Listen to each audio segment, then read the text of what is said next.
ಬಾಂಗ್ಲಾದೇಶದಲ್ಲಿ ನಡೆಯುವ ಹಿಂದೂಗಳ ಮೇಲಿನ ಹಲ್ಲೆಯ ವಿರುದ್ಧ ಕ್ರಮ ಕೈಗೊಂಡು ವಕ್ಫ್ ಆಕ್ಟ್ ರದ್ದುಗೊಳಿಸುವಂತೆ ಅಖಿಲ ಭಾರತೀಯ ಸಂತ ಸಮಿತಿ ಕೇಂದ್ರ ಸರ್ಕಾರಕ್ಕೆ ಆಗ್ರಹಿಸಿದೆ. ದೇಶವು ವಿಶ್ವಗುರು ಎಂಬ ಸ್ಥಾನಕ್ಕೆ ತಲುಪುವಂತಹ ಪ್ರವರ್ತನೆ ಕಳೆದ 10 ವರ್ಷದಿಂದ ಸನಾತನ ಧರ್ಮದಿಷ್ಟೇ ಮೋದಿಜಿ ಸರ್ಕಾರದಲ್ಲಿ ಮಾಡುವಂತಹ ಈ ಸಂದರ್ಭದಲ್ಲಿ ಅಂತಾರಾಷ್ಟ್ರೀಯ ಮಟ್ಟದಲ್ಲಿ ಹಿಂದೂ ಸಂಸ್ಕೃತಿಯ ಹಾಗೂ ಹಿಂದೂ ಮಠ ಮಂದಿರಗಳು ನಡೆಸಿಕೊಂಡು ಬರುತ್ತಿದ್ದಾರೆ. ಇತ್ತೀಚೆಗೆ ಬಾಂಗ್ಲಾದೇಶದಲ್ಲಿ ಮುಸ್ಲಿಂ ತೀವ್ರವಾದಿಗಳು ಹಿಂದೂಗಳ ಮೇಲೆ ಶಕ್ತವಾದ ಹಲ್ಲೆಯನ್ನು ನಡೆಸುತ್ತಿದ್ದಾರೆ. ಚಿನ್ಮಯ ಕೃಷ್ಣದಾಸ್ ಸ್ವಾಮೀಜಿಯವರನ್ನ ಬಂಧನಕ್ಕೊಳಪಡಿಸಿದ್ದಾರೆ.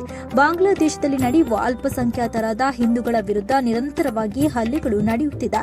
ಭಾರತ ಸರ್ಕಾರ ಬಾಂಗ್ಲಾದೇಶಕ್ಕೆ ಎಚ್ಚರಿಕೆಯನ್ನು ನೀಡಬೇಕು, ಇಲ್ಲವಾದಲ್ಲಿ ಸೈನಿಕ ಆಕ್ರಮಣ ನಡೆಸಿ ಹಿಂದೂಗಳಿಗೆ ರಕ್ಷಣೆ ನೀಡಿ ಬಾಂಗ್ಲಾದೇಶವನ್ನ ಭಾರತಕ್ಕೆ ಲಯಗೊಳಿಸಬೇಕೆಂದು ಅಖಿಲ ಭಾರತ ಸಂತ ಸಮಿತಿ ಕರ್ನಾಟಕ ಕಮಿಟಿಯ ಅಧ್ಯಕ್ಷರು ಹಾಗೂ ಕಾರ್ಯಕರ್ತರು ಸರ್ಕಾರಕ್ಕೆ ಒತ್ತಾಯಿಸಿದ್ದಾರೆ.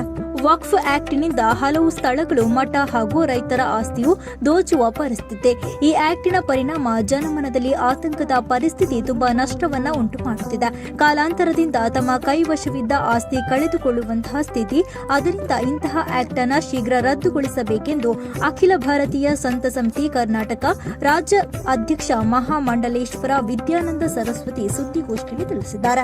ಬಾಂಗ್ಲಾದೇಶದಲ್ಲಿ ಹಿಂದೂಗಳಿಗೆ ಪ್ರತ್ಯೇಕ ಭಾಗ ಮಾಡಲಿ ಎಂದು ಸಂತರು ಆಗ್ರಹಿಸಿದ್ದಾರೆ. ಈ ರೀತಿ ಹಿಂದೂಗಳಿಗೆ ದೌರ್ಜನ್ಯ ನಡೆದರೆ ದೇಶದಾದ್ಯಂತ ಸಮಾವೇಶದ ಜೊತೆಗೆ ಉಗ್ರ ಹೋರಾಟ ನಡೆಯಲಿದೆ. ಎಲ್ಲ ಮಠ ಮಂದಿರಗಳಿಗೆ ಭೇಟಿ ನೀಡಿ ಉಗ್ರ ಹೋರಾಟಕ್ಕೆ ಆಯೋಜನೆ ಮಾಡುತ್ತಿದ್ದೇವೆ. ಹಿಂದೂಗಳನ್ನ ಹಿಬ್ಬಾಗ ಮಾಡಿದ್ದು ಈ ಹಿಂದಿನ ಸರ್ಕಾರ.